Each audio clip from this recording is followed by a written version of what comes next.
Do you want to get started researching your family tree, but you don't know where to begin?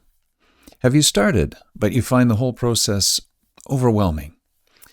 Maybe you've got to the point where you're asking, what next? Well, today I'm going to talk about 3 steps you can do to get started or to get moving to make real progress with your family tree. It's as easy as 1, 2, 3.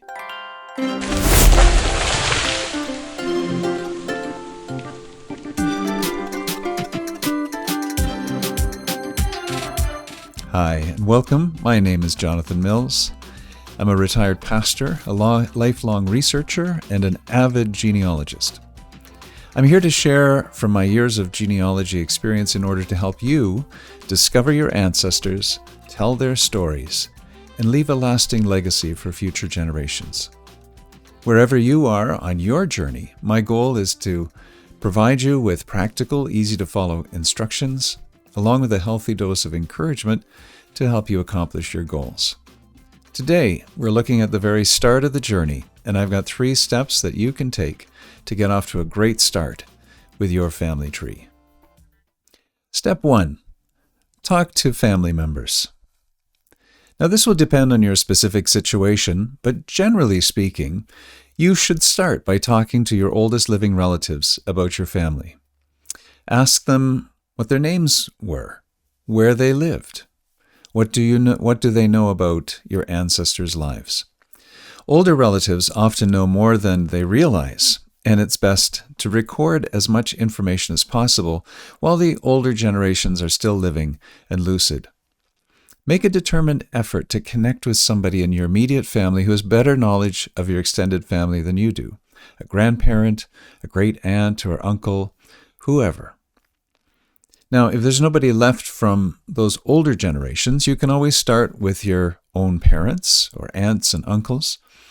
And if there's nobody left in your parents' generation, then try reaching out to cousins, starting with the oldest one that you know. It's possible you may even gain some important information from your siblings, particularly if they are older than you are. You might be surprised and delighted to hear what they have to say.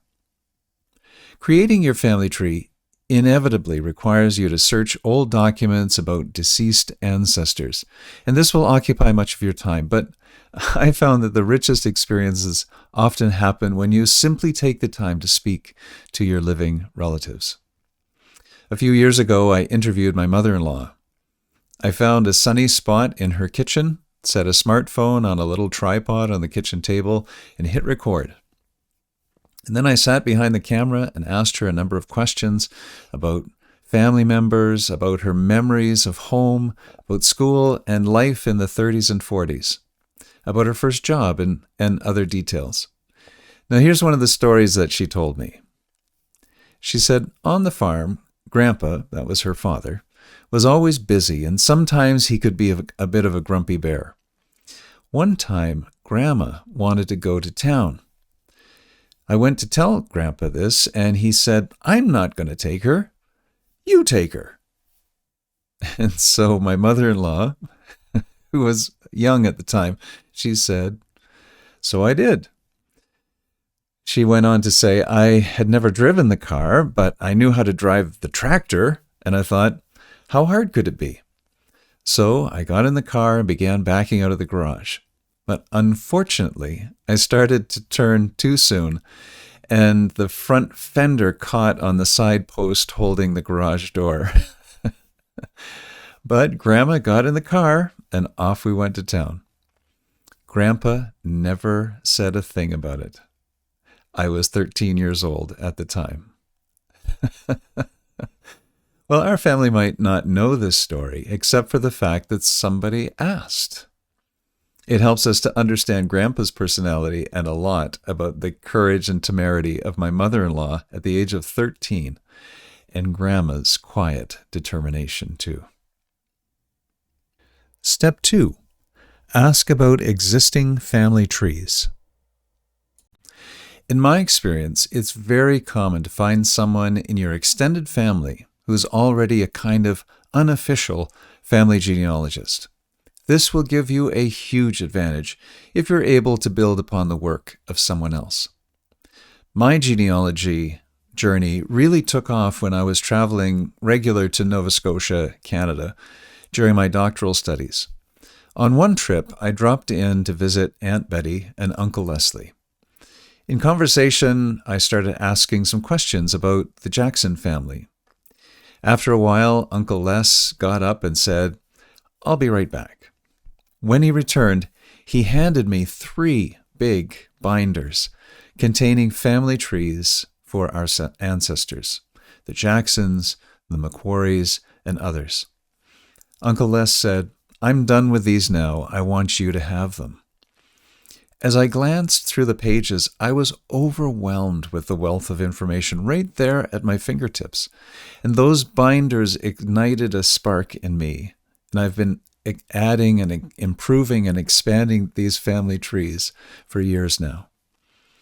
I had a similar experience when I started asking my wife's aunts and uncles about the family. Aunt Mabel pointed me in the direction of a distant relative who has produced the definitive family tree for the Scarrow family. Just look at this document. The index of names, just names, is 160 pages. The bottom line is, ask around. You may be able to build on the work of others. The third step is to decide how you're going to record your family tree. Most of us are capable of remembering our immediate family members, but once you get deeper into this amazing adventure, you're going to need some way to keep track of all the information you uncover. Not too long ago, many families recorded their history in the front pages of a big family Bible. More serious genealogists would have written it all out using a standard format with paper and pencil. Many of these handwritten family trees are still available at your local archive or genealogical society. And honestly, if you're uncomfortable using a computer, this may be the best option for you. Leave a comment if you're interested in me producing a video explaining how to record your family in this way. But we live in a golden age of genealogy. Over the past few decades, many billions of records have been digitized, records that even 25 years ago would have required you to travel in person in order to comb through microfilm or paper records. Sometimes travel is still necessary, but every year more and more records are scanned and transcribed and uploaded to the internet. So when it comes to software, there are so many amazing options available today. It's too much for me to cover in this video, so I've created 2 follow-up videos to help you decide what software is best for your needs and for your purposes. The first video has to do with online web-based applications, and the second video has to do with software that you install in your computer.